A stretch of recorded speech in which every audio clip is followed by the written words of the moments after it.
Hello, friendos and randos. We are very soon approaching PRB 02 and then right after that OP13 in the east.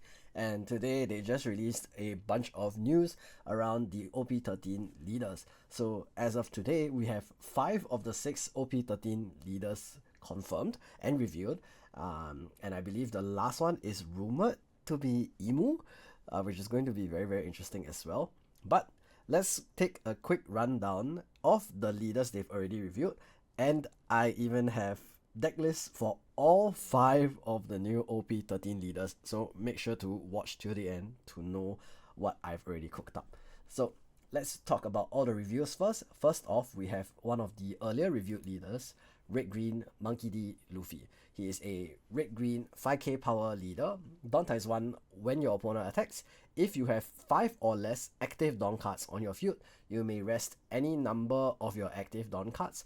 Up to one of your leader or Straw Hat Crew type characters gains plus 2000 power for each Dawn that was rested by this effect. So basically, he is going to be very good at defending himself as well as Straw Hat Crew type characters, because for each Dawn that you rest, you will get 2k counter for free.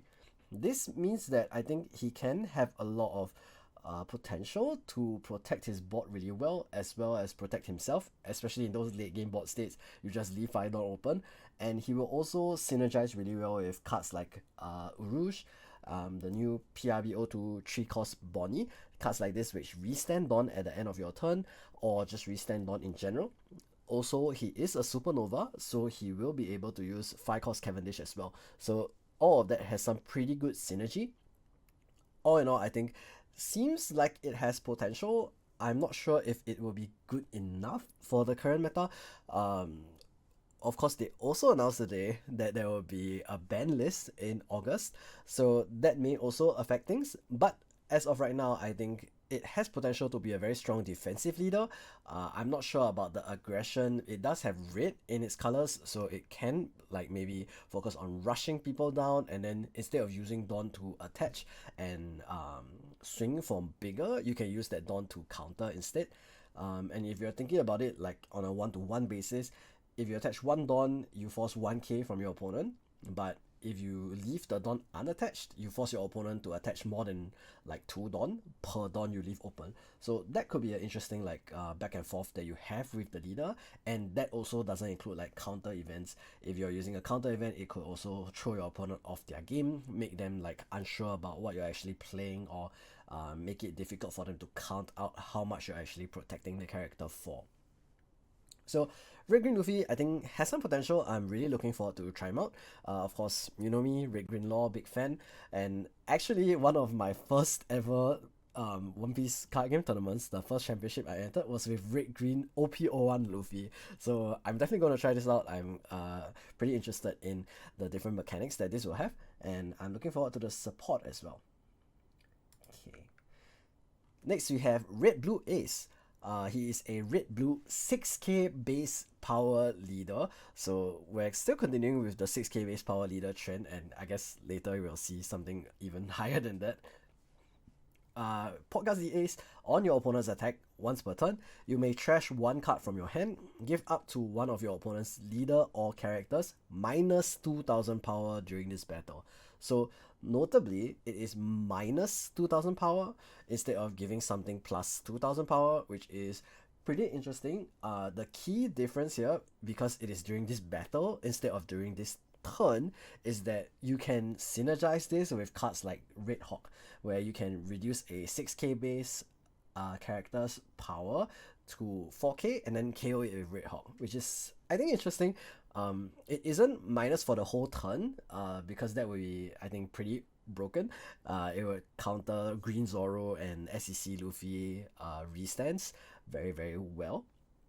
But I think this is still really good. It doesn't need you to have Dawn times 1 to use this effect, which means that there's no, how to say, you can always use this effect, and that means it's really, really good defensively. You can also play a lot greedier with your deck compared to, for example, Blue Yellow Nami, who needed to have that Dawn times 1 in order to become 7k base. In this case, every time your opponent attacks, you can just discard a brick and use that as 2k counter. So that's really, really good. Next thing is Dawn times 1 once per turn. When you receive damage or your character with 6000 base power or more is KO'd, draw one card. So this is pretty good as well. It lets you refill your hand. So this is probably the blue section of the deck. Being able to refill your hand is really, really good. Receiving damage, although is always not the best to get to 0 life and then get closer to losing the game, being able to draw an extra card on top of the life card you already draw is pretty nice as well. And again, this will help you to refill your hand. When your stuff gets KO'd, being able to refill your hand is also very nice as well. So I think that's a decent effect. I'm not sure if that's enough to make it a very, very strong leader, but this being a red blue whitebeard pirates type leader, it does have a lot of great support, so I will show off what I've cooked for it a little bit later. But yeah, I'm actually really excited for this.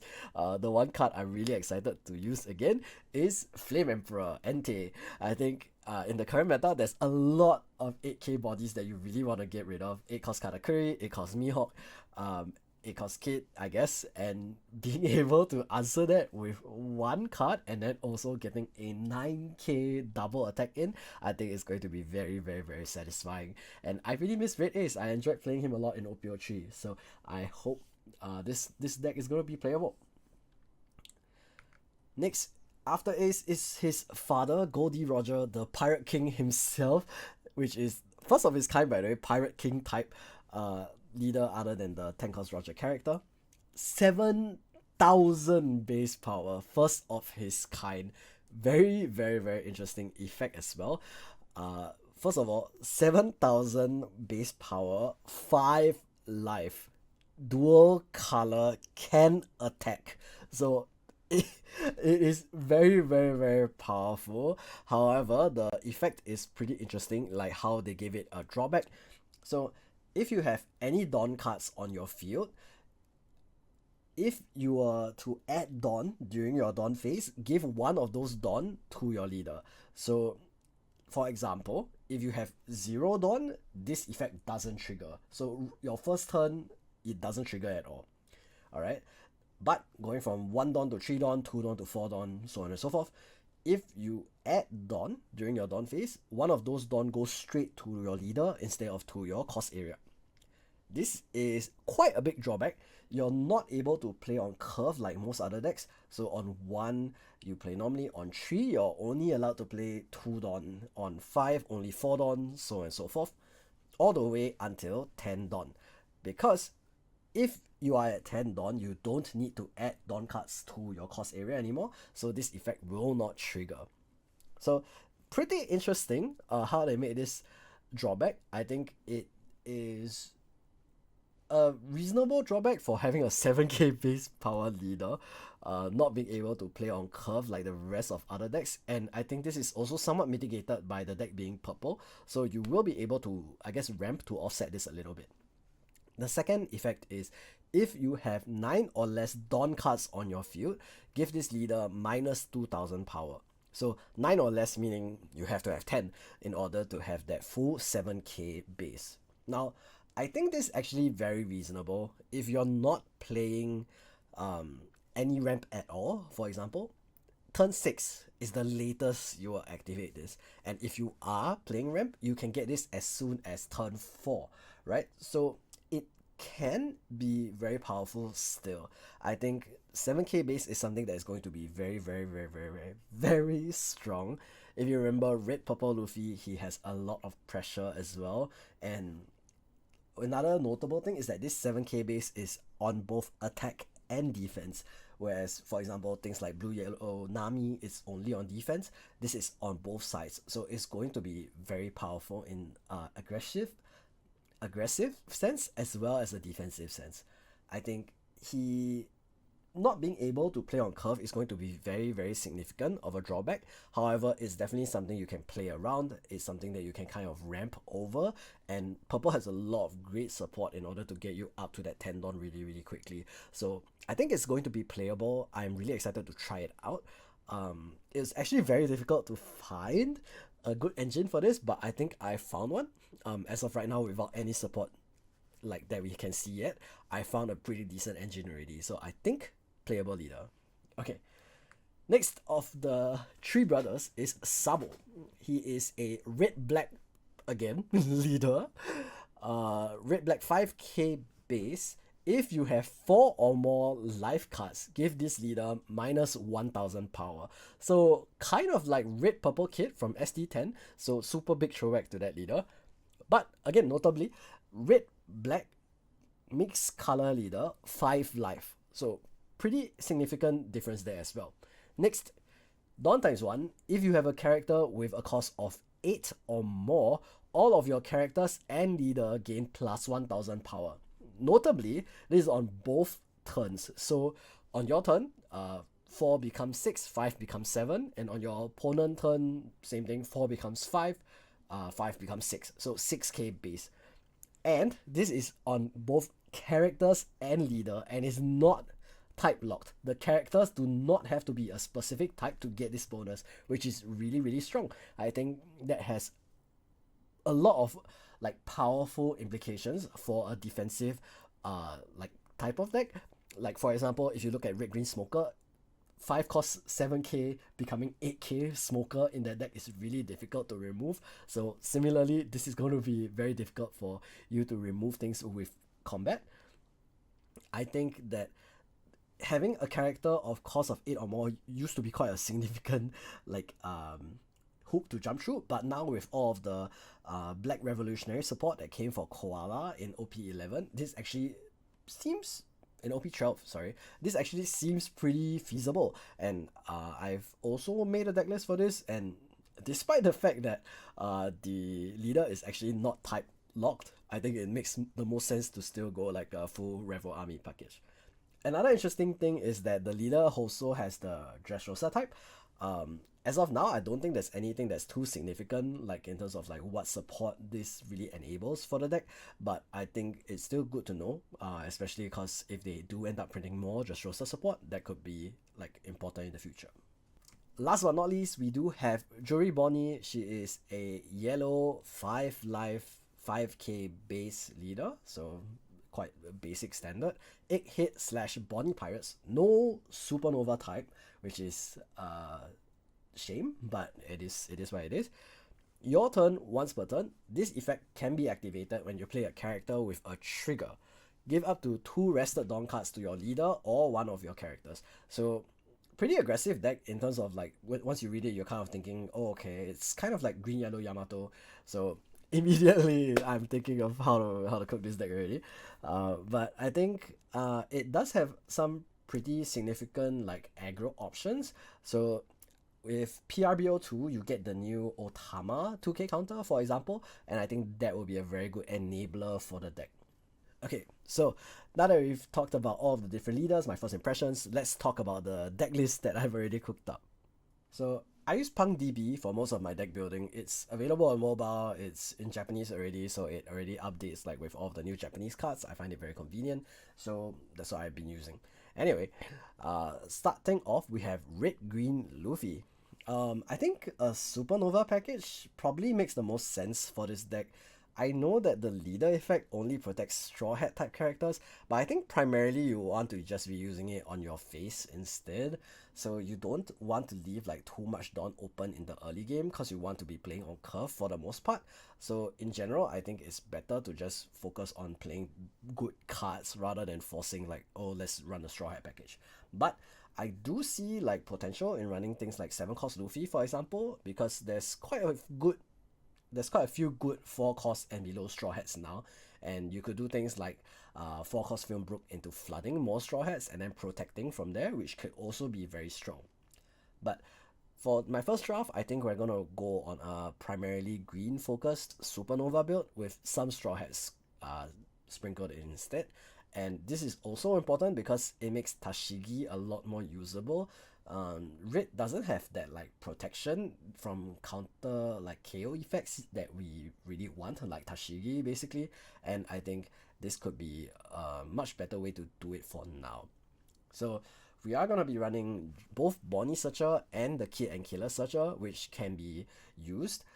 Kid and Killer, of course, really good because it also lets you trash himself to restand Dawn, which in this leader, very significant, becomes 2k even if you don't have a counter event. Next, we are running Tashigi. Like I mentioned, we want to have protection for our board from not just combat but also from effects, which is going to be a good way for us to stay aggressive. Next, we have the new 3-cost Bonney blocker. Uh, when your opponent attacks, you can restand 1 Don, and in this leader, that's going to be very good for being able to use that as counter. We're running 2 Kid and Killer just for additional aggression and finishing up our late game end states. We have 4 of the blocker Uruj. Just like the Bonney, it lets you restand Dawn at the end of the turn, and then that will protect your face as well. Next, we have 4 of the new PRB02 Luffy SR. He's, I think, going to be very good in being able to lock your opponent out of key turns on curve. And I think, for example, Roger is already going to struggle with playing cards on curve. If you're able to lock him down even further, that's going to be very powerful as well. Not only that, it is a Straw Hat, it is a Supernova, it's searchable on both the Bonney and the Kid Killer, and you're also going to be able to protect it with your leader effect, so I think that's really, really good. Next, we have the 4-cost Zoro. He is a blocker, and he also is resistant to being rested. So if your opponent tries to rest him, you can rest another character instead. So for example, like a Kid Killer, or like another character that you just use to leave active so that you can protect him. That will help you in those late game board states as well. And he's also 2k counter, which is very significant, of course. Our next 2k counter is Hawkins from the Bonney starter deck. End of turn also restands 1 Dawn, so we're just making sure we have that extra defense available, keep our life high in the early game, and then use those free cards that we're getting with our 1 Dawn open in order to keep our hand size large as well. Next, of course, we have a staple, Cavendish. Really, really strong. Supernova sets 2 Dawn active when you on play as well as when you attack. So definitely a must have a staple in the deck as well. Lastly, for top end, we're running 4 of Holy Jones. You can't be without him in a green deck, at least not in this environment. Every deck is running some form of blocker, some form of counter events. Being able to play him and just negate both of those things, very, very good. And then the new 8-cost Mihawk, also an insane card. Basically a 4-cost 8k blocker. You're going to be able to use that along with another 4-cost body, and if you have Cavendish as well, you can play that on your 9 Dawn turn to also get another 2 Dawn active. On your 10 Dawn turn, you can play Mihawk, Cavendish, Tashigi, protect your board, make sure everything stays alive. It's going to be very, very powerful. Lastly, for the counter event, I was considering between Radical Beam and Paradise Waterfall. I think both of them could have like different uses, and Paradise Waterfall is usually seen more in like Mihawk using decks, but I think Radical Beam will catch people by a surprise a little bit more, especially when they are counting for lethal. They'll be thinking each Dawn is only 2k counter, so being able to have this is going to be pretty useful. Other than that, you're also going to be able to use this on characters, and people will think, okay, since the deck is mostly Supernovas, they won't be able to use your Dawn to protect it. So being able to red beam your board is pretty nice as well. So this is a pretty basic like Supernova version of the deck. I do want to also experiment with like Straw Hat kind of variants, but I will wait to see more support. As of right now, this does seem the best, but we'll see. I'm really looking forward to seeing more of this deck though. Next, we have Red Blue Ace. I was really excited to cook this deck because I just really wanted to use Flame Emperor again. I think it's a really fun card to use. So let's talk about it. First, we're running 8 of Ezo Searcher, both the OP13 one and the Ace and Whitebeard starter deck one. It's just good to make sure you're very consistent and able to find all of the key bodies that you are running in the deck. Next, we're running YT Bay as a 2k counter. For one, she's only 1 cost. She can be used to give a little bit of extra power. You could also run Tetch from the Whitebeard starter deck in this slot. I'm not really particularly partial to each version. I think YT Bay is better because you can use it early game to just get extra boost and synergize with your Jozu, whereas for Tetch you do have to take the life in order to use his effect. Next, we're running 2 of 4 cost pudding. I think every blue deck needs to run at least a couple copy of these. It's too good of a card, and I think really rage inducing, and also punishes like large hand size, and can also punish like searchers as well. So always a must include. Next, we're running the new PRB02 4 cost Marco blocker. 4 cost 6k base and is a blocker, and on KO you get to draw 2 cards, and with your leader effect as well you get to draw another card, so on KO you get to draw 3 cards, so that's really good. You get to refill your hand size very quick.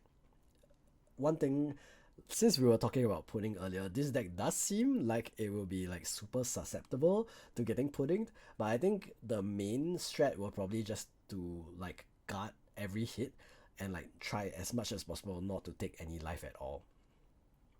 Okay, next we have the 5 cost 6k ace from the Whitebeard starter deck. He has rush, he has protection, so very good card as well. Helps you to really put on some pressure. I think another decent option in this slot is the ST21 Monkey D. Luffy Rusher that gives a Rested Dawn to one of your leaders or characters, but I felt there wasn't much space for it, and I feel this 6 cost Yamato that I'm about to talk about is a little bit better as well. First off, 6 cost 7k, you're also able to give Rested Dawn to your leader when you activate main. So that's really nice as well, and it's also a rush character. I think either unit could work here. I like Yamato a bit more because of the 7k base, so it makes it a little bit harder to hit into it. So that is my current take for it. Next up, I'm running 4 of the ST Uta blocker as my other 2k option. I think it is pretty good to have a very cheap blocker. You're able to play this down after your 9 cost Whitebeard that you will see later in the deck as well. I think it does a lot of work as a cheap blocker and as a 2k counter, so I think it's pretty good. On the flip side, it's not searchable, and it's also not 6k or higher, which may make it a little bit of a turnoff, but I think being a 2 cost blocker with 2k counter is probably worth it. Another option for this slot is the 4 cost chopper blocker, 2k counter as well, so that could be a decent option in this slot as well. I think Uta is worth testing though. Next, we have Jozu, 4 off as well. I think it depends on the meta, but I think he can be very good for helping you to, number 1, cycle some of your searches, so you get to use them again to find your key cards. And for 2, of course, he's really good tempo. You get to bounce one of your own cards and then one of your opponent's 6 cost or lower cards as well. So that gives you a big tempo swing on the board, establishing a 7k body. Your opponent loses a 5 cost or 6 cost body as well. Next, we have 7 cost ace. I think this card is really good. It will help you to deal with like any characters through combat in general. It helps that it's a 7k base as well, so a little bit higher than your leader. And other than that, I think, for example, if Sanji and Pudding stay meta in OP13 with green purple Luffy, he is one of the best ways to get rid of them, because Jozu usually won't be able to remove them when they tap their Going Merry. Next, we also have the 7 cost Newgate. This is also a really good card because it lets you on play attach a Rested Dawn to your leader, which means you will activate that Dawn times 1 effect of the ace leader. Other than that, being able to KO characters on board is always great. 5k can be very significant. It can be Zorojiros, it can be Dofi blockers, it can be any other chump blockers. Even getting rid of searchers like Kid and Killer can be useful since they have secondary effects as well. Not only that, if you place him down, the following turn you drop 7 cost ace, you will be able to get rid of 8k bodies as well. So that's really good. The last card, body wise, is 9 cost Whitebeard. I think this card is going to be very good in this deck, being able to turn him from a 6k to a 8k body is going to be very strong, similar to how it was done before in Red Purple Luffy. It may be a little bit slow for the meta, but I think being able to have this anti-aggro card is really good, and of course having more bricks in this deck doesn't hurt as much because of the leader effect. Lastly, for the events, we're only running 2 of Radical Beam, just probably the best counter event this deck has access to. The Whitebeard event is a little bit too reliant on the top deck being a Whitebeard Pirate card, and although there's only like 10 non-Whitebeard Pirate cards in this deck, I still would rather prefer like more consistently just getting the 4k for sure. And then lastly, Flame Emperor Entei, really excited to play this card again. KO's a 8k body, and it also gives your leader plus 3k and double attack. So since this is a 6k base leader, it becomes 9k double attack. And this is really, really good. I think it provides a lot of pressure, and there's a lot of good bodies at that 8k line in the current meta. I think it's possible that you might want to add like some other form of reduction into the deck. For example, Hongo, the new Sabo and Luffy 2k, or something like that. But for now, I'm still figuring it out. I think Entei is still a very good card even without any other power reduction. 8k line is really, really important in the meta. If we're going to assume in the ban list something of Blue Purple Luffy gets hit, it hits basically almost everything in the game and almost everything in the meta already. So yeah, Flame Emperor KO double attack punch, very strong. Really excited to try out the deck for sure. Now, the last of the three brothers, Sabo. I've kept the deck as simple as possible. 12 times 4 plus 2. We are running both Bello Betty and Koala Searcher. Both are important for finding your key pieces in the deck, and I think getting your leader effect as early as possible to be online. We're playing every 4 cost revolutionary army plus 4 cost character, so all the 4 plus 4 means 8 characters. Heck, Morley and Lindbergh, the black versions. We're also playing the Ivankov 3-cost blocker. This is just a pretty good way to have an additional blocker, and not only that, set up a little bit of mill for your 8-cost dragon later in the game. For 2k, we're playing the 4-cost red Sabo. You're able to use this to give another character plus 2, but most importantly, I wanted to play a 4-cost 2k counter so that it can be played off the 5-cost Ivankov later. Not only that, we're also running the red 4-cost Ivankov and the 4-cost Karasu, so this will enable the deck to be aggressive as well. And even if your leader is 4k base early game at your 4-on turn, if you play Karasu, you can still hit into your opponent with your 4k base Sabo. So that's a nice little extra tech that you have. Not only that, using your leader effect, you only need to attach 1 Don each to your Ivankov and Karasu 4-cost in order to get them to that 7k baseline, which I think is pretty helpful as well. Next, as mentioned, we have the 3 black Revels. Heck, Morley, and Lindbergh. Their effects are all pretty decent, and of course being 8 costs means your leader gets to be 6k base, so that's the most important part of it. And then lastly, we're playing 5-cost Ivankov. As you can see, we're running almost entirely 4-cost revolutionaries in order to make the most of this effect. So that's going to be very, very good to keep your leader effect active as much as possible. And being able to flood is really important, since Sabo gives plus 1k to all of your characters. There will be more value the more characters you have. In terms of top end, we're running both red and black dragons. Red is good for rush as well as giving Dawn to another one of your characters like your 4-cost Ivankov or Karasu in order to activate their effects. And the 8-cost dragon is good for more flood as well. You're going to be able to play the 5-cost Ivankov off of this 8-cost dragon and then flood another character off of that. So making it very close to 8-cost Moria levels of 8 plus 5 plus 4 kind of things. So pretty fun.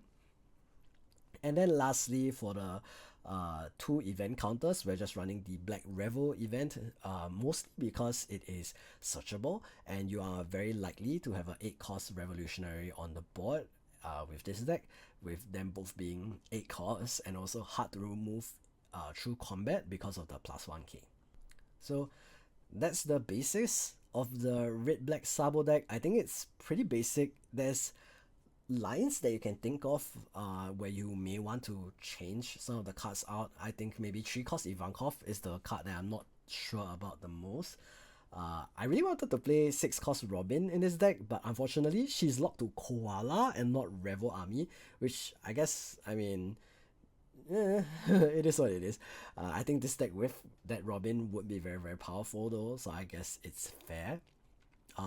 But I think this draft already looks very, very strong, and I'm looking forward to see what other support ends up coming through for the deck. Okay, the last red leader, Roger. So you will see I've chosen the Don Quixote Luffy family package for this, and I think the main reason for this is that it has 2 pretty good sources of ramp, that being the new PRB 5 cost Doflamingo blocker and also the 8 cost Doflamingo blocker will allow you to play that 5 cost Doflamingo blocker off of it.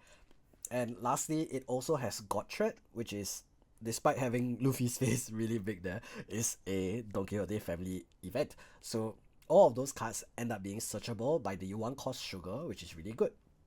Secondly, 1 cost Sugar being a rest to search kind of searcher makes it so that it usually soaks a hit, which is nice. And the curve makes a little bit more sense going first and or second. So going first, you're looking to go Sugar into Search on 3, into Bonclay on 5, and then on 8, which is the most awkward turn, you want to probably drop 5 cost Vanilla or a Ramper. So either way, it can be really good. Then on your 7 dawn turn, if you ramped, you'll be at 8, which is a bit awkward, but you can drop a 5 cost Vanilla or other 5 costs like Roshinante in order to be able to just cycle your hand a little bit as well. So those are also pretty good options. And if you're able to ramp to 8, that just means the next turn you will have your leader effect active already. So that's a win-win situation in my opinion. If you are not able to ramp on your 7 dawn turn, you can just play a 5 cost Vanilla, and then on your 9 dawn turn you get to play a 8 cost. If you play Katakuri, you get to ramp to 10 at the end of the turn and then already have your 7k leader active. If you play Doflamingo, you get to play another body, and then the following turn you will still get your leader effect active as well. So either way, I think it's a win-win. Going second, if you are going second, you can start with Sugar right away. Then you will be able to use It's So Delicious as your counter event as your main event to ramp on 4 to 7. And on 7 you can play a 5 cost Vanilla like I mentioned, and then on 9 you get to play a 8 cost. So I'm trying to fix the awkward curve by playing a lot of ramp in your God Thread, your It's So Delicious, and your Bonclay. God Thread a little bit awkward because you have to use it on your 6th dawn turn. But your 6th dawn turn, ramping on your 6th dawn turn enables you to play a 8 cost on the following turn, so I think that's fine. There are other ways that you can play it. Instead of Dragon, for example, you can be playing things like the 9 cost Whitebeard to set yourself as a 9k base leader. I think it's a little bit overkill. Personally, I don't feel like it's really necessary, but it is an option.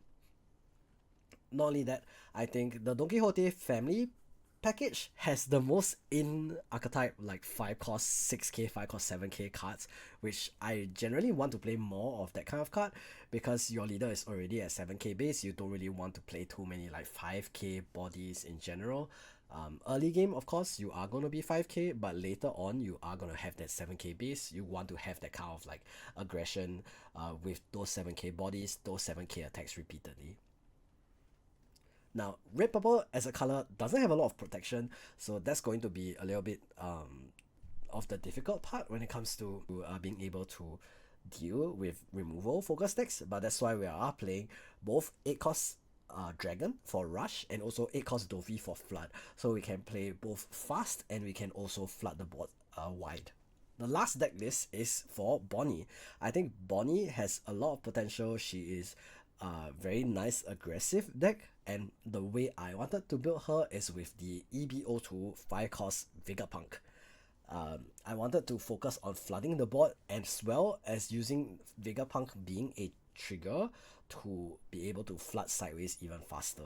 Unfortunately, Bonnie's effect is once per turn, so even if you play a trigger off of Vegapunk, you aren't going to be able to get 2 more Rested Dawn, but it's still great to have Vegapunk come down, play another Vegapunk Satellite, and then get that 2k, 2 Rested Dawn on your leader for a 7k swing.